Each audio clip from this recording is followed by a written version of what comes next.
unondifadza kupfuura waini. Mudiwa wangu iwe unonditomodza iwe. Meso ako injiva chaizvo, une meso izere tariro. Mudiwa wangu iwe ndafonyoka.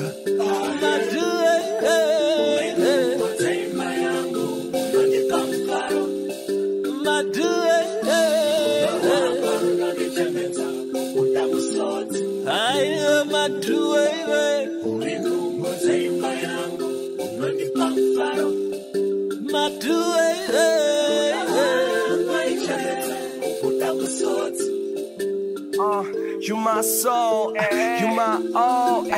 My gosh, the only girl I've known. All my exes can swallow that. You the only girl I've ever loved. Iwe madue, swali la paduze.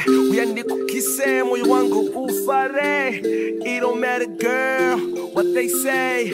Moyo wako, hati upunze. Your body smile, I like it. They hip the curves, I like it. But I should have been more like Spike Lee. You keep me grounded, I like it. They don't know what we've been through. How you held me down, them crazy issues. Yet so, what is him done so? We belong together, girl, like my royal song. Rudo eat, drop that Buddha bubble. Rudo in politics, I'm selling to the bubble. Not do